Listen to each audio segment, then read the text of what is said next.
I wound up moving with my father. He had just came home from prison. He was on the home monitor. He was on the home detention. And so I moved in with him at 14. So when I got pregnant, I was pregnant on his watch. I also realized that I was going through postpartum with the second one. Also, like, hid the pregnancy probably like 5 months. That's what I think of postpartum. It's like a mom don't even want to touch her baby, like paying no attention. It was a thing. It was that critical for you? No, it was. It was to the point I thought about adoption. Do that keep you up at night? I got to get out of here. So fast forward, I signed up for the Navy. Getting out of here. I did the same thing. That's crazy. I was 18. I was like, yo, I'm out here. I'm tired of selling drugs. I'm tired of doing this. And I signed up for the Navy. And you know what they told me? What? Your tattoo on your neck is too high. I was like, listen, let me do your place here. Just got a new place. I ain't gonna charge you for nothing. I'm just gonna use it in my portfolio. Hold on for a second, because I want to stop you because you just dropped the gem. Like, I tell people, I mentor a lot of people, and people don't get it. Give your gift away. You want to be successful? Give your gift away. Family, what's up? Welcome to another edition of the Living Proof Podcast, where you already know we bring real stories, real transformation to the people that's in this world. Today, we got a special guest. I know I always say it, y'all, but listen, just bear with me today, man. I'm telling you, somebody special, somebody who basically creates the vibe in my crib every single day that I wake up, man. Listen, we got Miss Aja Monet in the building. How you feeling? Asia, for the record. Asia. I've been calling you the wrong name the whole time. No, it's okay. It's okay. I like Aja. I didn't even hear it. Asia, how you feeling? I'll be good. We good. I'm good. Like, this is a major side quest, y'all. Y'all know I don't be doing this. But we here. Listen, in this point in your life, from 1 through 10, how you feeling? 10. You feeling a 10? I'm feeling a 10. You feeling a 10 today? No, today. Depending on the day. Depending on the day, what's going on in your life? No, it's nothing. Work, life is good. I can't complain. That's what's up. Life is good. I can't complain at all. That's what's up. Well, listen, we're going to jump into it because people see you online killing it, crushing it. And those visuals, like, you know what I mean? If you got the budget, I would definitely use you, right? So, listen, they want to know, like, how did you grow up? Baltimore raised. Like, I need you to tell the people, like, how your childhood was. Oh, that's interesting. I don't know where we start. Like, childhood was great. I didn't have like a crazy childhood. I had a good childhood. I was a teen mom, so that was kind of like where the chain of events started happening with life and just pivoting and rolling with the punches. I became a mom. I was like 16. Had my second one post graduation.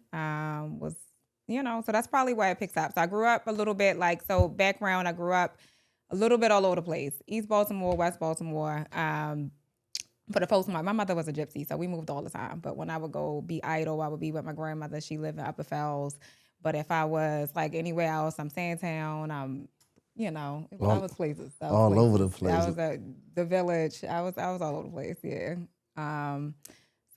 So once I became a mom, I think, but it was I was raised by both my parents. A village, really. I had a solid village for sure. Mom, dad, grandma, like the whole structure, godparents, like I had the whole thing. So mom, grandma, everybody in the household. No. So what you doing? No, they were never together. Yeah. Oh, your mom and dad were never not together? Okay, got you. So what are you doing at 16 years old out here in these streets? I was doing me. Me. Grandma ain't put the smack down on you? No, actually, you know what's so funny?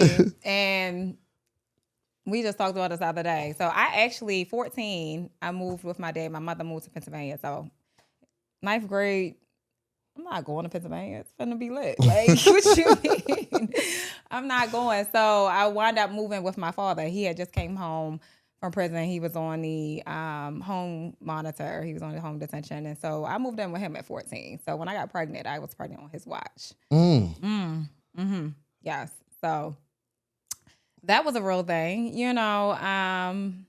I was a good kid though. Like nobody expected that from me. That was all right, cool. So 16 years old. Yeah. Now you switch the dynamic on me because now you with Pops. Yeah. I know he furious. Yo, was he? Was he? He wasn't as much. So that's like, if anybody know our dynamic, that's always been my best friend. Like more than he's definitely been a father, but like that our dynamic has been like we locked in. I'm Starseed to his touch. Like I see that. Yeah. So like I ain't gonna say he was furious. I think disappointed was probably a better word.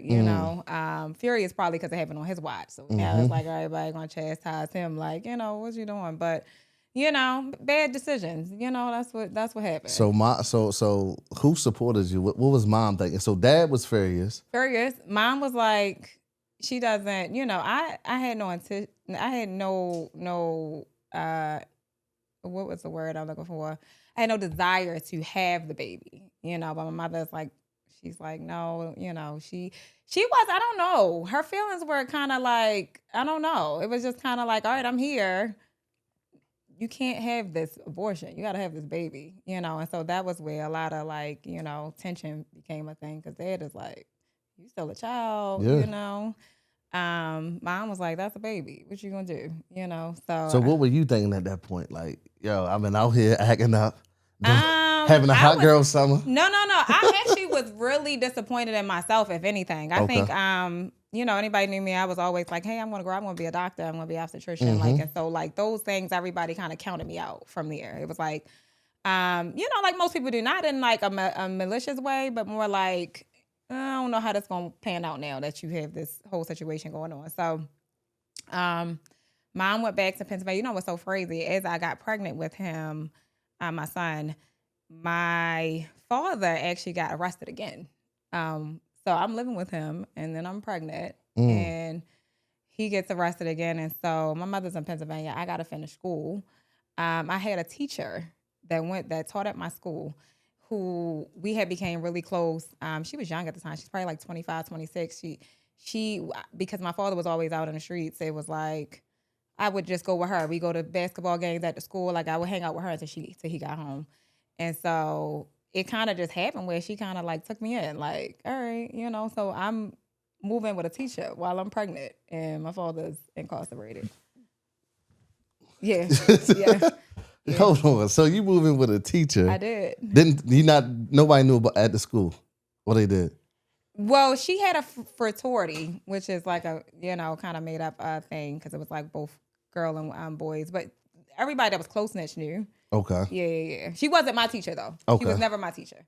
What happened was when we moved out in the county, she would ride past me every day. I had a car, but he wouldn't let me drive to school. So I had to take the bus, and every day I would see this teacher. I'm like, she work at my school. So I went to our classroom one day, like, you ride past me every day, and she wanted to pick me up every day. So we kind of cultivated a relationship like that. So I was spending a lot of time with her. She was a single mother at the time. I think she was like 25. I think he was like, her son was like 4. So yeah, so it was just her and her son, and so yeah. 16 years old. Like, what in the world was going through your head when this baby came out, and where was the pops? At 16, because I ain't gonna lie, at 16, I'd have been a deadbeat. Really? Well, what? He was older. I was self. Oh, okay. He was older. Okay. Yeah. How old? Oh, too old. I know you lied to me. Yeah, I say he was what too you old. He was too old. He was a grown adult. I'll say that. Oh, Lord have mercy. Yeah. Where your grandma was at? What your grandma say? Grandma just be rolling with the punches. You know how they do. It is what it is, baby. I done been there too. Yeah. She wasn't that lecture. She was love with a hammer. She wasn't like the lecturing type. It was just like, all right, what we doing? Okay. Yeah. So I don't feel like I got a lot of backlash. Really, it just was. It is what it is. You gotta figure it out. You gotta, So how'd you finish school?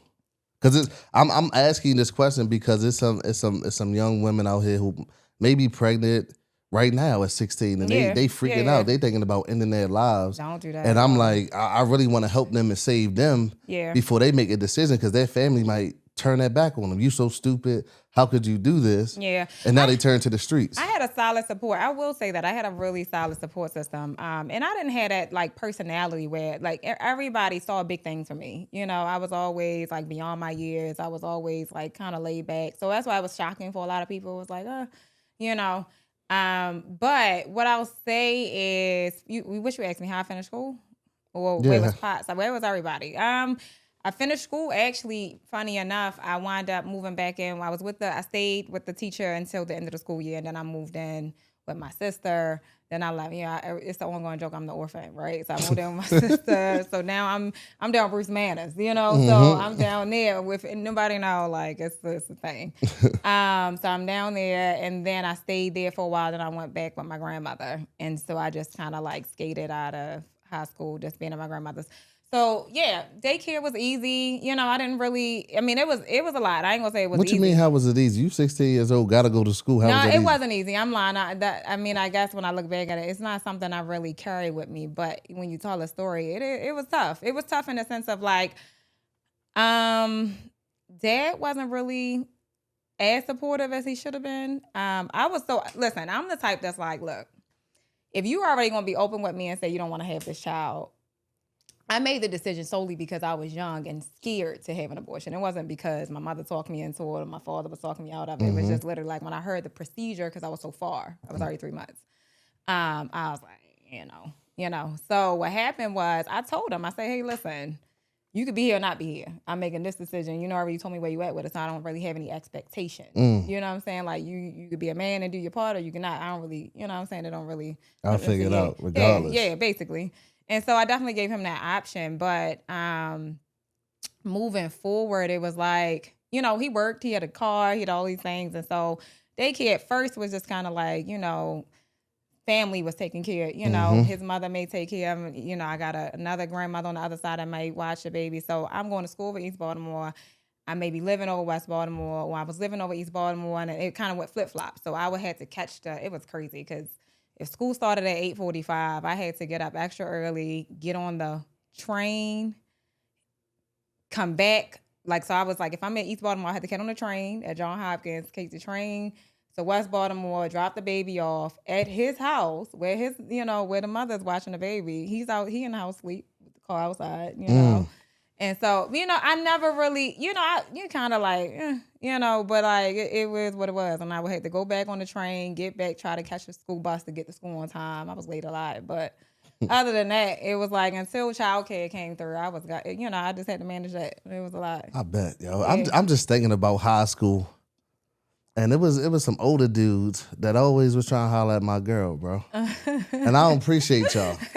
I'm going to be real, because y'all know what y'all doing. Y'all was hanging out and manipulating these young women because y'all had cars and all that. I don't appreciate that. Well, see, that's where the beyond my years come from. Yeah, I never dated nobody in school. Because he could pay that cell phone and he could pick you up. See, it was different. My father spoiled me, so I never looked at guys like that. What do you mean? If your father spoiled you, you looked at a guy that was willing to spoil you. That's how you probably got. No, it wasn't. It wasn't. I don't want to, because this is vulgar. This was an equal exchange. It was never like I was into the, I'm not saying whatever happened. How did you get with him? Because he started spoiling you. Nah, I just liked him. He was attractive, and and he was there, and I was young, and I was horny, and it happened. Hey, listen. That's how it happened. Say less. It wasn't nothing like that. And that was another reason why I was so like not invested in the idea of like, oh, you need, what I'm saying? Like it was just like, all right, Got you. Yeah. Got you. So you was like, listen, I got to figure this out. Graduated, and you was thinking about what, the post office? Was that your first job, the post office? No. I actually, so post graduation, I moved to Pennsylvania finally. Okay. So I went up there with Mom. I was actually supposed to go to Coppin. I wound up dropping my classes, never went. Got my first job there. But then I came back. It's all of that. It's like, you kind of disassociate. It's a lot in between there. But like, I came back home. I had my best friend. My best friend was in the city, and she was going through some stuff. So I came back in to kind of like help support her. So I was kind of like all over the place from there. But at some point, I remember just getting like really like, one of the things about me, like, and people always are like, oh, you're a unicorn. Like I always knew I was bigger than the program. And I mean that, like, respectfully. Like I always knew talk that. Your shit. Yeah.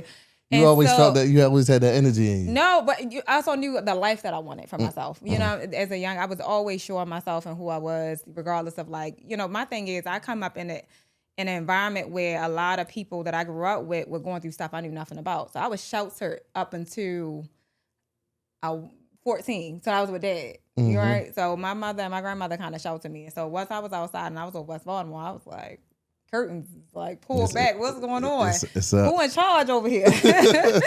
So it became a thing of like, I just, life was just like, I got these kids now. Okay, so fast forward, right after graduation, I'm pregnant. I get pregnant that summer after graduation with the second one. Asia, Yes. come on now. What's Yes. going on? What's going on? Yeah. You was a wild, wild west out here. Nah, I was wilding. Okay. And so, got pregnant with the second one. Got stuck with the second one. It wasn't my fault really. But wasn't your fault. Nah, he said, nah, this pretty drink. I got to. No. I ain't gonna lie. I'm a man. We look at these drinks and be like, I gotta give her a baby. Oh. That's what it seemed like. Like, nah, I gotta get her. She already got one, so I know she probably a good mother, and she figured out, and your energy. I mean, it depends on, I don't know. Your energy was carried, because a lot of women, they go in a slump when they have a kid young. I'm going to tell you, so the thing with people, with guys, is with me. Anybody that's ever had the pleasure of being in my company or any type of way, they will tell you I'm the man. I'm the problem, right? What? So when I say that, it's like, everybody wanted, I was just moving and grooving. I think I was just emotionally unavailable. I'll say that. So like, I was just, scratch my back, I scratch yours. It was an equal exchange type of thing. And then people got feelings and they wanted to do things and I wasn't there. Right. And so it took me a minute to kind of like pull that in and kind of like figure out like, nah, they don't deserve you that access if you feel like they're not even if they come to me and now I'm like breaking all these hearts, like, no, that's not what that is, And so I was that person. So that's where that, I was just having my fun in my way and then and things transpired. So after that it was I had the second one and then now I'm sitting here and I went through like, so funny because like I was so young, but I also realized in hindsight that I was going through postpartum with the second one. I was like really, that wasn't something they educated us on. I also like hid the pregnancy probably like 5 months of the pregnancy. So postpartum, what were those symptoms? Oh, it hit me. I mean, it did hit me while I was pregnant. I was like starving myself, like didn't want to eat, was trying to figure out how to like, maybe the baby, I don't know. Like I just didn't want it. It was just like, this is not what my life is supposed to look like. So I was, and then post the baby, it was really bad. Like, very detached. Like, because that's what I think of postpartum. It's like a mom don't even want to touch her baby, like paying no attention. It was a thing. It was that critical for you? No, it was. To the point I thought about adoption, giving the baby up for adoption. Like it was bad. My mother was like wanting to take the baby. Even when I had the baby had to stay in the hospital for a couple of days because of jaundice. And I remember like never going to the hospital to see the baby. It was like when they called me, it's like, oh, you can come home now. I was like, oh, okay. Damn, yeah. I know how you feel bad about it. Do you cry? No. That's some sitting up at like now that you're established and you see your babies growing up. It's like a different. It's a different relationship. Yeah, for sure. Do that keep you up at night? No, never. Okay. Never. You cold-hearted for real. I don't know. I'm gonna tell y'all right now, these fellas that was dealing with y'all probably crazy, man. No. Well, I don't know what's going on. You crazy for real. You heartless. It wasn't a thing in real time that I understood what was happening. Right? Like I didn't know. It was just like as we got the education later on, it was like, the disparity that we have just in, bearing children as Black women, like they're not educating us on all the nuances of things like that. So, if anything, they just trying to talk about preventative pregnancy in the future. Like they, in that doctor's office, they're not really talking about that. So there was nothing that ever came up. So yeah, like in hindsight, it's just like, dang, like, okay, that was what was going on. Like, it was like, it just crystallized for me, but it wasn't necessarily a thing of like, I feel any way about it. It was like, it happened. You know? 2 babies. Second father, was he involved? A little bit more? It's what's so funny? Okay. Just a little bit more. So this is going to piggyback I the heartless part. I have this thing. It's a joke, ongoing joke. Like if anybody get me pregnant, I just automatically don't like you. So it's no. I'm just. Yo, you the female future.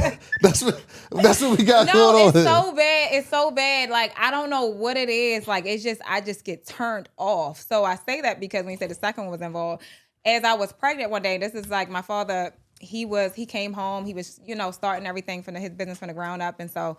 In this neighborhood, he know who the kid is, but he don't know him personally. And so one day I went to go see my dad, and I walked past him, and he was like, my father looked, he was like, ain't that your baby father? I was like, so, like, you know, I didn't say anything to him. And so, you know, I was in the hospital by myself, just me and my mother. Like, I just didn't call and do the whole round. I'm in labor, you know, I just really, and when you say the postpartum part, that's probably a part of that process of like, I wasn't here in it for the entire pregnancy, even post the pregnancy. So it was just like, it was nothing. It took me like 6 months to even remember what, like, first of all, in the hospital, I couldn't think of a name, didn't really care, right? Until they forced me. So those were other things that happened. And then hold on, what's his name? Braylon. Okay. Yeah, so then I give him a name, and then for 6 months I can't remember the sequence of the name. Like, you know, middle, like I had you got 2 middle names I couldn't remember. I was like, you know, I was very much untethered for sure. Yeah. Wow. So, you know, at that point, you know, I'm just, you know, I'm out and I'm back in the city helping my best friend while she's going through some stuff. And I just got really like in the slump about like where my life was. I was like, no, this is not it. You know, I always like, I had goals, I had big dreams, you know, and things like that. So I went through, I want to say probably a state of depression. And so I was just like, I got to get out of here because I always felt like I just did not belong in Baltimore, right? Like I just never, you know, like the things that my friends went through, a lot of them went through like parents that were addicted. And, you know, it was just a different palette than what I was used to at home. Like, you know, I came from a loving home, you know, I didn't really see that growing up per se. In the household or even in my family, so much. So it just became like a thing of like, I got to get out of here. So fast forward, I signed up for the Navy. I'm getting out of here. I got to go. I had a couple friends, 2 of my girlfriends had like enlisted. You signed up for the Navy? I did. I did the same thing. That's crazy. I was out here. I was 18. I was like, yo, I'm out here. I'm tired of selling drugs. I'm tired of doing this. And I signed up for the Navy. And you know what they told me? What? Your tattoo on your neck is too high. Oh, it'd be like that. Yeah, it'd be like that. I just wanted to get out the streets. I went to MEPS right out here, Jessup. I swear. Like, I was like, okay. So I went and signed up. I had some weight to lose before. I wound up doing all of that because I just didn't have, I started working for my father. So when you talk about the post office, at some point I did go into the post office. My grandmother actually had been very prominent in the post office. She retired 30 years. She used to be the SEO, working in the SEO office, and she was a supervisor on the floor. So I remember as a kid, she also founded the Glee Club in the main post office. So when everybody know Moses. So everybody know, you know, like, oh, okay. So I remember going in there and work, and I'm at this point, I'm like, I remember being here. My grandmother used to have Glee Club practices that, you know, she would bring me there when I was young. And then, you know, a lot of people that used to work there when she was still there, they remember, like, they still would work there. They was like, oh, okay, even in HR. And I remember one time I went in there. And so I came in there for a while, and then I left, and then I came back, and then I left. It was like a thing. So I remember going back one last time because actually at this point I had started the business. But I know we gotta backtrack. I had started the business by that time, and I remember the lady telling me, like, you know, Age, you can't keep coming in and out of here. Like, you own a place. Your grandmother did it for 30 years. You know, you could do it. And I was like, no, I can't. This the last time y'all gonna see me. I ain't gonna be here waddling on these hard floors like these people, you know, for 30 years. I can't do it, you know. And I definitely feel like I get that from my father. My father can't sit still. He never could do the job thing. He's always preached against it, you know. So it was just like, my mother was a worker, though. She always, you know, kept a job. So I was like, it didn't feel good. It didn't feel good. So at some point after I had the kids, I wound up going to real estate school. This is prior to me signing up for the Navy. Went to real estate school, decided like, oh, okay, like it's something with houses. It's something here. Like I was a kid growing up. I wanted to walk home instead of catch a bus because I wanted to go through Patterson Park and look through the house, the windows and stuff like that. It was like a can't, and I would be, you know, I was like, it never like never clicked. And then I see you're a paramedic. Yes. Yes, so I did that. So I went to, my high school was a trade school. Okay. So I did not even follow. I mean, I did that for like maybe 3 months post graduation, and I was like, it was just too much. It was too much. It was too much. It was a lot. You couldn't care for people that much, huh?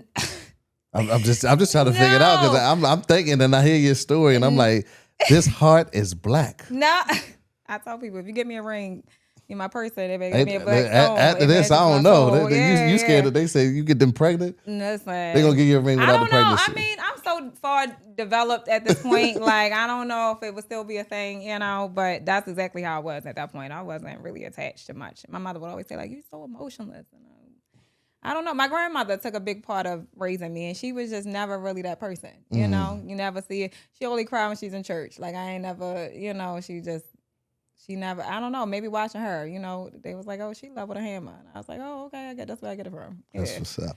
So you in and out, going from, different careers, paramedic, real estate, now in and out of the post office. When did you start your business? Or what was that idea? Did you wake up in the middle of the night? No, actually, the story, this is going to make him so cringe. He hates it. So as I was listening to the Navy, I told you I had to lose weight. I lost the weight. So in the interim of me losing the weight, I wound up going to work for my father at his restaurant. And I remember, at some point I just got burnt out. I'm telling y'all, I'm working what age is this? This is 23. Okay, we still young. We still coming up. Okay. And I was working at the restaurant. I had to been working like 68 hours a week. Burnt. I don't see the kids. He put a lot of stock in me because it's like I'm the oldest girl. I'm his firstborn. It's like, and for my father, like it wasn't really his business wasn't a passion thing. It was like he would hit a lick. He had a lot of support from the city and it worked out. And so for him, it was just like you not catching him working in the store. I'm gonna just say that. So if times was thick, it was just like, I was in there doing everything, right. And so it started to wear on me, like in a sense of like, nah, people started complaining, sending messages on Facebook, like, I don't know who that girl is at the cashier, she rude, It was to the point that I was working so much that I lost my voice, like just not even from yelling, like just I'm burnt out. Like I was just genuinely burnt out. And I remember I got tight because I used to do everything. So when I say I'm doing everything, I'm cutting the checks, I'm writing the checks, I'm taking orders, I'm doing catering drop-offs, I'm doing I'm standing the closing and counting the money, I'm doing the deposit drops, I'm doing literally, if we run out of stuff, I'm going to the jet tropes, I'm doing all the things. And I realized when I was writing the checks that he was paying the cook more than me. And I was like, oh, you got me fucked up. Like, hey, Pops. You wildin'. For one, you violated the labor laws. Yeah, you did. You got people, and you ain't pay overtime. I know you did. Statute of limitations is up, by the way. Don't go get my daddy. But no, he was. And I was just so burnt out. And I just felt undervalued, really. Yeah. I think that's just what it was. And I had something hit me. So one day he came in there and I don't know. I was so burnt out. It sounded like Charlie Brown. I don't even know what he was saying. So for my team, what they said was you had an argument with your pops. Yeah. And he said when you get your own business, you can run it your own way. So that's just what happened. So that same day he came in there trying to, I don't know. And I was just like, all right. So he pulled me in the office trying to talk to me, because 1 minute I'm trying to start a union in his business, and all this stuff. So I was like, man, listen. So he talking, and then he's talking when I'm telling y'all I'm hearing Charlie Brown as he's trying to lecture. I don't know what he was saying. So he said, yeah. But until he said, you're not valuable, I can get anybody to do what you do. Yeah, he said that. Time out. Yeah. What immediate thought did you think when that last word came out? You not valuable. Like if somebody told me, it was immediate. I was out. If somebody told me I'm not valuable, you better off spitting in my face. Yeah. It really was. When I say at that time too, because the story goes, I was so burnt out. I remember I snapped out of it. Now I hear what you're saying. Mm-hmm. And he was like, and when you get your own business, this say Sharif's, and when you get your own business, you can run it how you want to run it. And he said, whether it's doing makeup or doing houses, light bulb come up, because I don't even like makeup. Like that's not. And I used to do makeup. That was another part of like when I was between the post office, people would come for prom, this and that. It was just something I was good at, but I never cared about it. And then when he said the houses thing, that's not something that we grew up looking at as a career, seeing, especially in our community, right? At all. So I didn't ever look at it as a career field until he said it. It kind of went off and was like, oh, I didn't know how to get into it or whatever case. And I was like, okay. I remember just not even saying nothing until I grabbed all my stuff out the office, and it looked like he snapped out of it for a minute, like, damn, did I just say that? Like he looked like he had a moment of like, but he's so prideful sometimes too. So it's like, as he see me packing my stuff, he like, oh, don't try to nobody come get your job. Like, I was like, I couldn't even say nothing because I was so exhausted. Like literally, me and him I ain't having it. And I'm like, my feelings hurt, at the same time too. So I was just like, you know what? I'm so burned out to the point that when I leave that day, I remember everybody, all the cooks, everybody upset. They knew what happened. Like, man, that's our only ally for real. I went home. Now we gotta listen to Master. Yes. Then Exactly. nobody gonna fight back. Exactly. So I went home and I only lived like 3 minutes from the restaurant. It was so crazy. I remember going home and crashing out, just like sleep, went straight to sleep. Like I don't even think I had time to process it. I just went straight to sleep. And it's so funny because my father came. He had his Tundra at the time, and he used to make all this noise. And for some reason today, I don't hear it. And I think he crept around there because he felt bad. And so he knocking on the door, and I wake up. I'm like, "What's up?" He still ain't got it. I'm thinking he coming to apologize. He still ain't got it. Boy, you got bills to pay. How you gonna pay your bill? Like he's saying stuff like just tripping. I'm like, yo, like I'm not one of your whole. Like, what is you talking about? And so what he didn't. At the time, I already had reapplied for the post office while I was still working there because I was already over it. Yeah, you was ready. Yeah, you was looking on your exit. Yeah. So, and at the time, simultaneously, it's tax season. So I'm not even tripping that I left because I know I'm about to get a good check. You about to run it up. You got 2 kids. I'm figure it out. Yeah, I mean? Y'all fellas, y'all couldn't claim them kids. No, exactly. So I wound up essentially just didn't go back. And so I was like, all right, I'm gonna figure it out. And then so simultaneously, maybe like within a month, post office called me back. It's like, oh, come back. So I was like, oh, okay, cool. But in the interim, doing that's like maybe 3 months, I wound up just like started going to Goodwills, picking up furniture. Like I started there. I started just refurbishing furniture and trying to figure that out. I was like, oh, okay. So break this down. You'll go to Goodwill, pick it up, buy it, and then refurbish it and sell it? Mm-hmm, yeah, okay. I was on that. And then I started painting. I don't remember where that came from. It was like somebody needed to paint. I could do it. You need some stripes on the wall, I got you. And so I did it. And then from there, at the time, I mean, this is when Instagram, if you had 2,000 followers, that was a lot. This is what, 2014, 15? You couldn't change accounts. It was what it was. And so, like, it was new. Nobody saw it online. It was like, oh, like, you doing something with houses? And I knew that was something. And that was something that anybody knew growing up. My grandmother got a check from me at some point when I was staying with her. And I remember the first time she got a check. It used to be the store down Fells Point called Super Linen. She was like, what you want to do with the money? And I was like, I want to do your bathroom. As a kid, middle school, not even thinking nothing of it, And so I wound up, what were we talking about? I'm sorry. I lost my train of thought. So you were buying from the Goodwill. Oh, no. The post office had called you back. No. We were talking about the furniture. But no, so it was always like a thing that I had. I would change my room around all the time. But my mother was good with stuff like that. My mother was a homemaker in a way. And so I wind up going to get furniture, selling it. So whatever people were asking me to do, and it was like on Instagram, it was like, oh, I want to do that. Like, can I hire you? Whatever. And these people didn't have no money. So to start, you were already posting on Instagram, whatever you were doing. Hey, I got this furniture. Yeah. That was your way of selling things. Spray painting everything. That was your storefront. Yeah. Okay. From the house. I'm in there spray painting everything. Everything was gold and silver. It looks ridiculous. It was so ridiculous. But I also used my apartment. So like my apartment at the time, I did it all up and I was like, oh my goodness, and so people started like trying to, work with me. It's so funny. I had a girlfriend who she had maybe 3 kids at the time. And I remember it was tax time and I was like, listen, she had a lot of followers at the time. She was well connected in the city. I was like, listen, I know you about to get your tax money. Let me do your place. She had just got a new place. I was like, let me do your place. It was up the village. It's so funny. I was like, let me do your place. And I ain't going to charge you for nothing. I'm just going to use it as like, for my portfolio. And she did. And then from there, everything was just like, I'm getting calls and calls. But at this point, I'm in Baltimore. And it's new. And everybody, I guess, care about their spaces and, but they didn't have the money. So when you talk about, I'm still in Goodwill. So I'm back at the post office. Hold on for a second, because I want to stop you because you just dropped the gem. Like I tell people, I mentor a lot of people, and people don't get it. Give your gift away. You want to be successful? Give your gift away.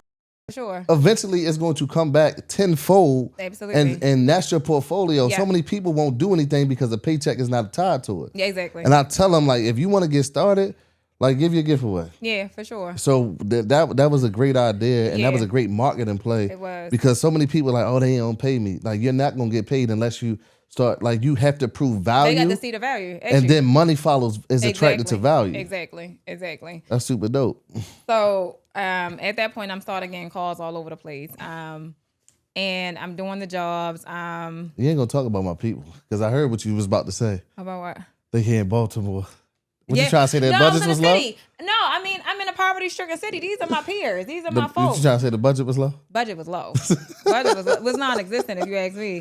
They had $600. And that's real figures. Do it up for me. Real figures at the time. But I also knew that I always wanted it to be like, I need them to take me serious. Because I'm, now I'm young, I'm black, what I'm saying? They look like, I need them to take me serious. And I always knew I wanted this to be a serious thing. Like, I'm not. So I remember get me a little receipt book, I'm charging a little consultation fee. I might be in the project. Who knows? Like it was a thing. I had a couple of those. And I was doing everything. I was painting if I had to because they didn't have money for trades. They didn't have money to hire paint. They didn't have money. So anything that I could do, I learned like in real time. It was like, oh, okay, I ain't paint nothing a day in my life, but I did it. I get the concept. I'm really good at that. Like I feel like I can do everything. I'm that person. I feel like I can do everything. Right. And so I figured it out in real time. And I remember I started it started to become a thing. I had a first client reach out and was like, oh, I'm building a house and I want you to design. Okay. How did it reach out? Was it through an Instagram? Possibly. I don't remember. Okay. I don't remember. So this was your first big client, like your real break. Like, all right, this person got some money. They got the budget that I want. Yeah. And now I can do me. I can really show my skills. Yeah, for sure. Zero design school. Zero design school. So that was another thing that I went back and forth because I remember at some point my father, I didn't feel like in the beginning he was being like supportive, right, if you will, in the sense of like. Nah, he wanted you back slaving. No, for sure. And he had he wanted you back. Nah, I need you. He did. I ain't gonna support that. I hope you fail. I don't even know. It was more like resentment. Like I needed you, yeah, but you didn't know how to communicate that properly to make me feel like I want to be here. So. My mindset was like, if I can work 6 to 8 hours for somebody else, I can do it for myself, right? And so it was like whenever I needed stuff, I was like, all right, I need to start photographing my work. I went online. I remember going on YouTube and just looking for webinars on people that were in the industry. I started looking at design firms that were in the city to see like what are they not offering, and it was affordable, like because design it's a luxury service, and it was something that I had to kind of like understanding where I'm coming from and I'm learning as I go. I can't afford to charge an arm and a leg. I also just don't know anything about it. So I kind of submerged myself in trying to find all the free information that I could online. And I was like, okay, so there's no affordability here. So let me offer that. And that's the only footprint that I had anyway. Well, what happened to that? What you mean? What happened to affordability? Because when I came to you... I'm cracking up. No. Ain't no affordability. No, it's not. It's really a luxury service, right? It definitely so I had to do it. And, the clips are just like all the old archives is crazy. Man, but I wish I would have got you earlier in the game because god dang, ain't no affordable. That ain't on your website no more. If you look at it, listen, you want to look at them, you want your house look like them projects. Absolutely. Yeah. Cool. So you got your first person hit you up. Yes. And this was your first break. Yes. Cool. Which is so funny because this client then became my project manager. Oh, okay. Assistant right after. She was actually a flight attendant. And so she saw me kind of like things was booming. I was like, it was bigger than me at this point. Like I remember like, it's so funny. Hold up. She was a flight attendant, but she had the luxury of getting her house done. Mm-hmm. She's married. She's married. Okay. Yeah, okay. She's married. I'm about to say the money ain't adding up. No, her and husband were they were building a custom home. And so she brought me in, and then I guess as we were working together, she got to see like, it was like business was booming. Okay. And so she had offered like help, like, hey, I want to help, like, I don't want anything from you, like, let me help, and I don't believe in free help, So first I turned her down. I was like, no, I'm good, And then what happened is my mother lost her job and she needed some work, and so I put her in position. But they don't show up. People they say what Biggie say, blood and business don't mix. It's like and they never work out for me. Yeah. So my mother wasn't showing up the way I needed her to show up. With her always working in corporate or whatever, it's just like I still need you to get up at one time. I still need you to respond to these emails. I still need you to be responsive because again, minority here. You know what I'm saying? So she just wasn't. She wasn't. Acquiescing, and I was like, nah, I can't do it. So once I realized she wasn't efficient, I had circled the block, and I was like, you know what, matter of fact, I can, so we came up with some figures. I'm still not making a lot at this point, but my expenses was always low, so it worked itself out. And so I told her, I said, listen, I don't want any free help, but this is what I could afford to pay you in a week. She was like, cool.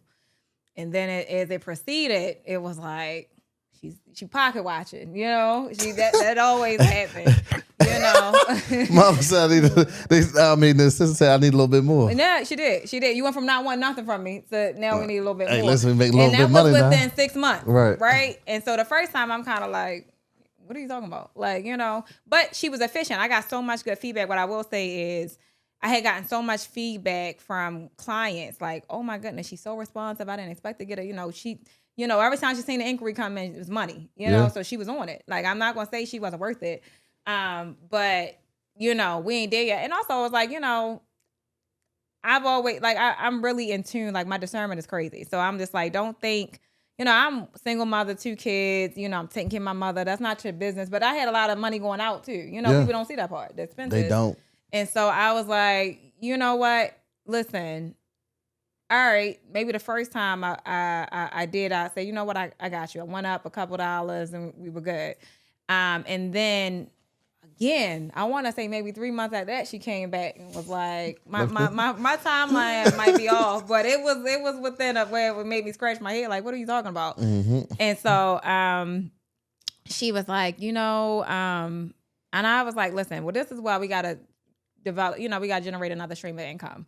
Because at the time I was trying to launch my decor line, and I was like, listen, if we can bring in some more money, I have no problem paying you. You know what I'm saying? I don't have it, And so she was like, okay. She came back with an idea and was like, look, I fly for free. I could do this. I can go do an introduction and go find some manufacturers on, and she wanted to partner and do it. And, but at the time we were still getting established. She came in, she found trades. She was very efficient. I will say that. And it came that time for us to kind of sit down and have a conversation about what that relationship was going to look like. And she just dropped the ball crazy, 50-50. And, and I was like, oh, this is product we talking about. It's not you managing my business. Like, we have to think about numbers. Like, you're talking about sitting down with lawyers and all of that. And that's great. But I'm not 50%. Why do you feel like you deserve 50%? Right. This is my IP. Only you just an introduction at this point. You're just saying I'm gonna go fly and find a manufacturer and all that good stuff. So I was like, no, absolutely not. I'm not okay with that. Like, let's figure out what the numbers look like to even develop this thing, and then we can go from there. It blew up really bad. I wound up losing her not too far long after that. But it was like, I just felt like you felt like I was young and dumb. And I was like, absolutely not, I'm not. Everybody go 50-50. No, everybody don't. Like, what are you talking about? So I hate that everybody. Everybody be throwing everybody in the bucket. It's like, no, that's not how it works. Yeah. But no, she was definitely good. She wound up going off to build her own management company or something like that. But but that was like but I will say it was a good buffer for me to have her so early on. It was a good buffer for me because I didn't have a temperament for customer service. Right. You know what I'm saying? Like, knowing also who I was dealing with, my people, and, they don't know. You don't know what you don't know. And then, it's just, I couldn't deal with it. So to have that buffer, it was like, I knew once she left, I needed to put somebody else back in position. Right. So how'd you find that period? Because I was just about to say, like, it seemed like when you gave her the position, the business grew. Yeah, for sure. Right? So now you losing a key player. Yeah. But they're not here for her. They're here for me. Yeah. But you're not customer service because you got to understand the buying cycle starts with how you respond, that tone and all that. Yeah. And it wasn't that I couldn't, like, answer the phone. I couldn't do stuff like that. But if there was ever any moments of strife of, like, who you talking to? You know what I'm saying? They say nothing touch your gangster like business, So I was like, I don't know if I got that, And so I wound up, so funny, I had another client in Waldorf, and after she was looking for a job, part-time job, and I was like, hey, and and they wound up working themselves out. She wound up working for me right after that. So I always had kept for years somebody in that buffer. So it didn't really like I had to really. Maybe for the first 2 years I was on my own, but then after that it was like I always had people in place. Gotcha. Yeah. And then you struck a real housewife. I did. I had been dealing with, like, prior to the housewife, I had, like, professional football players. Like, I had dealt with some people, but, like, I don't exploit people in that way. Where I'm never gonna be like, oh, I just don't. That's good. I don't really put people on pedestals like that. So yes, but when you talk about in terms of, like, just getting the masses of somebody having, like, a bigger platform than me, and kind of like, okay, so I got a housewife, worked with them, great experience, love her. And then Was that when business kind of took off even further? Like, dang, I hit that next level. I would say, I guess so. But you know in that business when you feel that shift, because I know in my business when it was like I know what's happening. It's well, turned what up. happened for me, the story goes, or maybe one of the articles interview was like I started seeing the zip codes change prior to even, let's just say, like, so while I'm in Baltimore, I started seeing I'm in PG County now. Mm-hmm. So now this is like, okay, like this is where black wealth is. Mm-hmm. And so even prior to her coming into the picture, I saw the shift, Mm-hmm. right? And so I'm sure that just continued to, perpetuate where everything was going for sure. I don't think I paid attention. I always just kept my head down. I don't think I really paid attention to the analytics that way. But then them inquiries start coming in. Yeah, I guess. You did whose? Yeah. Oh, I need that. Yeah. My following started growing. I was Yeah, they like, the listen. following, I'm not gonna say that always converts, but the following started to grow, and that became a thing. It was like, I'm working with somebody. No, they ain't gonna convert when you give them them prices. Yeah. Because that $250,000, I say, good God about that. It's a thing. It's a thing. And so, as I went on, zip codes were changing. I was, following was growing, and as the money was good. Yeah, the thing about that though, like even with my following at the time, like I'm so far removed from what I used to do when I built it. But it was like I would literally video the whole process. People would see me at work. So the thing about that was, if we backtrack a little bit, I went back to the post office. And I remember the first day I went back, I was like, I already kind of got my feet wet. I had some clients. I was doing the furniture thing. And I remember calling my mother because as soon as the day I pulled up, the first day I was like, I can't do this. I can't go back in here. I remember my mother telling me like, just think of it like a pit stop. Go in there and get what you got to get done, whether it's to save some money, get you a truck. You ain't got to be there forever. I lasted 3 months after that. And I left because I realized like, I can make more if I hit my time back. Because what happened was I'm working at the post office from like, let's just say 9 to 6 or something like that. I'm in Ellicott City and all my clients in the city or White Marsh or further. Mm-hmm. I get off of work and I'm going to projects and I'm in projects till 2 a.m. Right. On my own, doing all the things. Sometimes I got my kids with me. It was like a whole thing. I'm doing homework in the car in the morning. So it just wasn't, it wasn't working. Like they needed more stability. But I did what I had to do. And so I was like, at some point I was like, nah, I could make what I'm making here plus in some if I just leave, you know? I remember trying to quit the first time they begged me to stay. No, we let you go part-time. And you fell into it. They say they let me go part-time. I fell into it for a week. I ain't even gonna hold you. I fell into it because I started just not caring. Coming late all the time, but I knew I was a good worker, and they always loved me. So I was like, And then after they wouldn't give me they wanted me to come in the evenings. And I was like, I want to come in the morning and go about my day. And so they wouldn't accommodate that. So I was like, all right, yeah, it's time for me to go. Now, business is booming, right? Now we starting to see some money. Right, starting to make over. What, I don't know that you start seeing some money. You don't see no money to the first 5 years because I call myself a decorator for the first 5 years. Okay. Yeah, like didn't know the system, so it's a whole infrastructure that you don't know about, like in terms of like how we make our money and how that looks. I wasn't privy to that. Like, yeah, I know I can do this thing because I remember I struggled even in the beginning of like going to school or not. And I remember my father; he's always been anti-school, the debt. He don't like the idea, and also being a successful. He only had like got a GED. Like, I don't need that. And I remember like, I really want to know if I'm going to start this business, I want to know everything about it. And he was like, that paper only matter if you want to go work for somebody. And I was like, so that was the thing that made me just like, no, I'm just, all right. Yeah, I'm going to just figure it out while I go through it. And so I gained that experience in dog years than with somebody that would have went to school. And also in school, they only teach you the technical stuff. They don't really teach you the business aspect of it. And I tell people all the time, like, this business is 90% logistics, it's 90% business and 10% design. And so what happened was, fast forward, at some point I had wanted to uproot to Atlanta, and this was 2017. And so that's what I'm saying. You making some money. I'm making some money. If you think about leaving and changing, you making some money. That's what I'm getting to. Yeah. And saying how were your kids living at that point?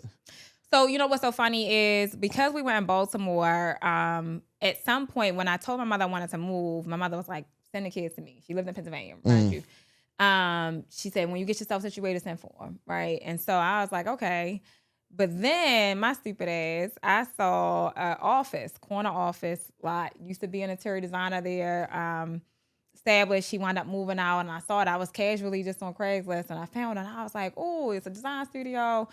And I got stuck with that. I wanted this corner office, brick and mortar. This is going to be a thing. And I reached out. I wound up getting it. Never had no commercial real estate in my life. And I guess, the owner probably felt like, well, this makes sense. It's a designer replacing another designer. I was optimistic in a way, like maybe I'll get some of their clients. It just don't work like that. But I know better now. But the funny thing about that story is so I wound up staying another 2 years, but I still sent my boys to Pennsylvania. Okay. I sent them there because my hours are crazy with working. Mm-hmm. They needed stability, and the curriculum in the school systems in Baltimore was not it. Thanks. Right. So I was like, I know they pay good property taxes up there. You go up there and y'all get your education. So because I had the support, why not? Yeah. And so I sent them up there, and I was able to just kind of keep my head down and grind. And so I got the office. I worked there. I mean, I had the office. Maybe it was like a 3-year lease. Big space. It had like 2 retail fronts. And I was never in it. Crazy enough. Like I get it all up, but I was never in it because all my clients were in PG County in Virginia at this point, and nobody got time for it. Like, oh, what am I coming in the office for? Like, really, you don't need it. You really don't need it. Like, this is just something pretty, to look at, because I started offering clients, free consultation, you come in, but I need to see the place. So it's like, it doesn't make any sense. So it was a learning lesson for sure. I was grateful I was able to get out the lease like a year early, because when I did the math, I think that's when I started really looking at money different. It was like, I'm paying this person's school, paying their kids private school tuition. When I did the math on yearly, what I'm paying, I'm like, this a Jew. I know they gonna get theirs. No, absolutely not. So when I really saw all this disposable income, if you will, just going out the window, and I didn't need, and I was never in here, I wound up subleasing part of it to actually, it was so big I had a basement too. So I subleased the basement, I subleased the back storefront, and I still had the front, and it just still wasn't making sense because I'm never here, right. And so that's why I wound up just asking, can I get out of it? Because I really was antsy about getting out and moving to Atlanta still. So I was like, and he let me out. He was like, if you can find somebody else in here, you just be responsible until you find somebody else. So I wound up getting out of it. And that was the biggest relief, but yeah, that was a thing. I don't remember how long. I don't think I stayed. I probably stayed home for maybe another year before I uprooted. But yeah, that's kind of how that went. Yes. Got you. Let me take you back for a second, because I'm looking, and you had some backlash when you did the Housewives house. Did I? Did you? I'm asking you. Not that I know of. Maybe. When I keep my head down, I really do. I don't be paying no attention to no noise, but I don't remember. having, was there any backlash? First, because I worked with this housewife twice, so I don't know at what point, but I don't remember. Said the home looked like a temple. Somebody said that? I'm asking you. I have no idea. A sterile hotel. I never, really? That's what they. Oh, you did your homework. That's what they said. Goodness. That's what they was calling it. I'm trying to ask you. I never. That's what the people say. Sterile hotel. I had never. So you doing somebody big, and now they criticizing you. Just had your head down. You ain't hear none of that. I hand to the man. I never even knew. I never knew that. I never knew that. When I say, because people, it's I'm not that person that when I say I really don't care, I promise you I really don't care. I'm not that. Anybody that knows me is yo, I'm not gonna be I just got this big break. I got the project manager at the time. I didn't even know who she was when she hired me. Right. I don't watch TV. I don't watch reality TV, so I didn't care nothing about that. And then she was connected to some people I was close with, my best friend. So it was oh, okay, whatever. Yeah. So I was never in that point where I feel I got my big moment. You know what I'm saying? I never felt like that. I promise you, I treat everybody the same. It's not no hierarchy with nobody, or we all put out one leg of the pants at a time. I don't care nothing about it. So when I say that, it was I remember her having to tell me who it was, because she's the person on the front line. She was called, somebody. And I'm who? And she, okay. So I remember at the consultation, she asked for pictures and all this old ridiculous stuff. And I was pissed too, because I was what are you talking about?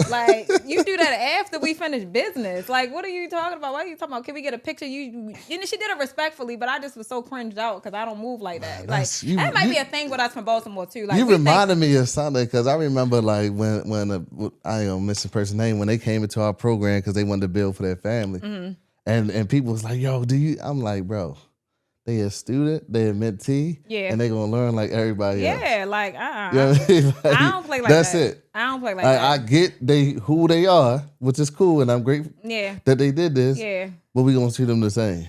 That's crazy. I am one of the most unimpressed people ever. I promise you that. And it's not even on no like, it's just what's big to some is small. You know what I'm saying? What may be a giant to somebody is a ant to somebody else. And that's how I am about a lot of stuff. Just heartless. It's all good. No, I got big, big goals and aspirations that like that stuff y'all talk about. I don't care nothing about it. Like I promise you. So cool. So the move to Atlanta. Why the A? Oh, the A. So the first time I had went in 2017, it's like I'm a person that can go anywhere and I can pick up an ambiance and a vibe, and I knew it felt like home. It felt like home. But the extended version of that is, as I'm looking up, I've been here 7 years, born and raised. I was over it. I felt like I had outgrew the DMV, right? It was like I was so tired of the same old floor plan, big business come in and get these, new constructions, everybody's house looked the same. I was just so over it. And I was like, I can't really, because then also the other part of that is that I'm dealing with a lot of clients who are new to this process and new to even being homeowners. Like I'm dealing with a lot of first generational homeowners. And so I love that part of it because at this point now I get to educate them and kind of go on that process with them.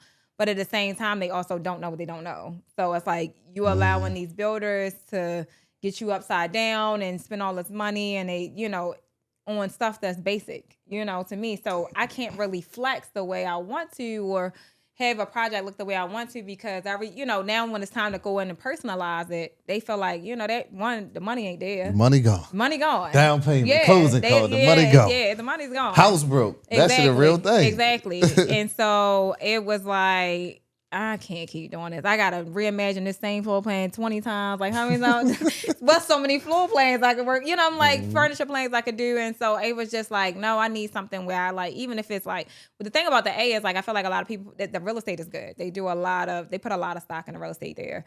There's not a lot of houses that look the same. Everything is like, yeah. And so I was like, going through that, I was like, nah, if I got to do that, I want to go somewhere where I wanted to go where the black dollar was because I knew like early on that I didn't have the temperament to deal with, the YT people. And so I was like, okay, so let me re-strategize and restructure. What am I doing? I need to go where the black dollar is because I do love working with our people.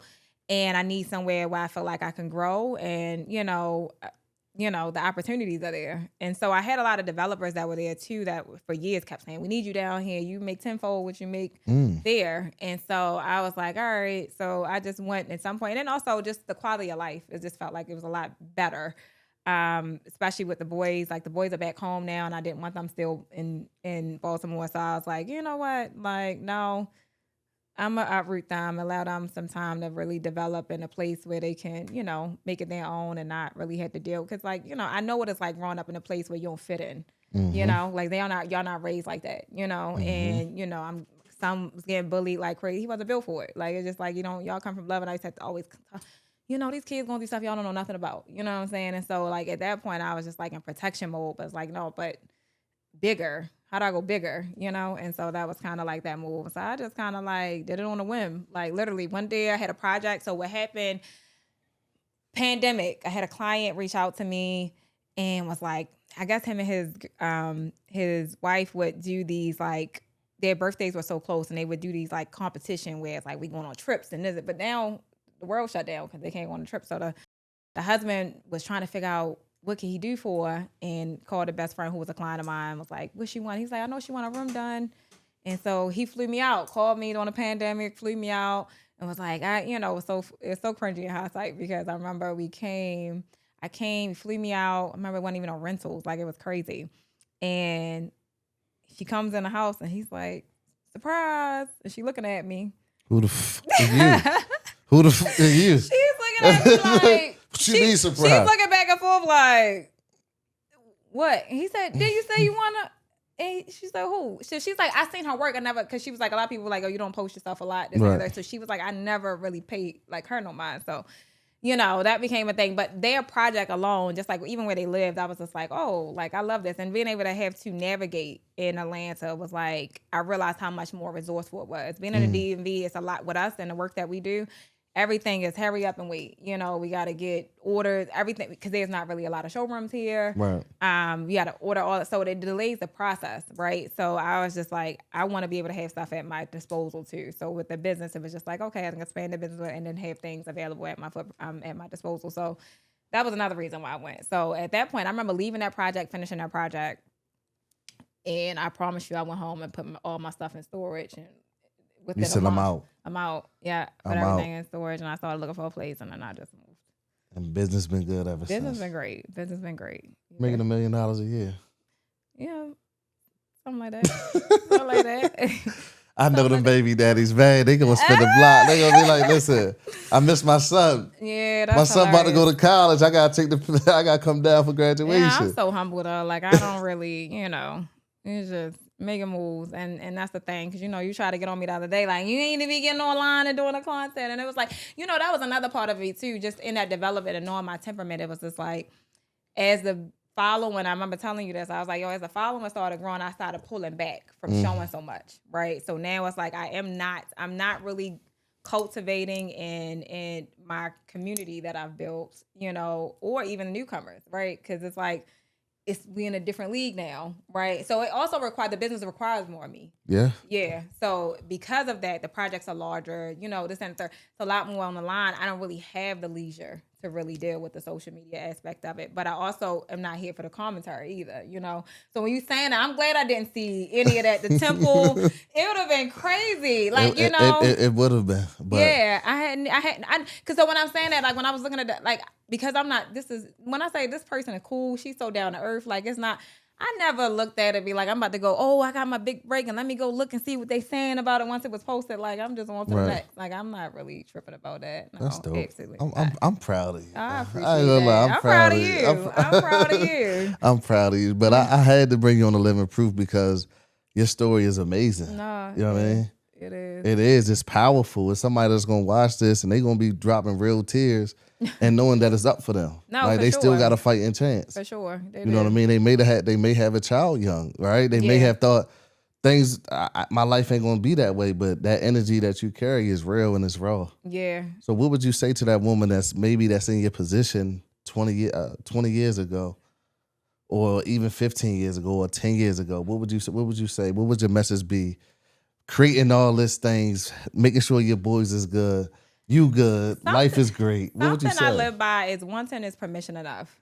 I always tell people, like, if you had a desire to do it, like don't go looking for approval. Don't go looking to tell people everything you got going on. If you feel like this is something that you deeply desire, just go for it, because, nothing grows from a comfort zone. Come on now. Let the people know where they can tap in. They can find you with some people that's probably want their house done. I'm telling y'all, when I create my content and y'all see the new crib, I'm just saying. No, I mean, I'm on social, AA_interior stylist. The business is Oblige Interior Design Group, obligeinteriordesign.com.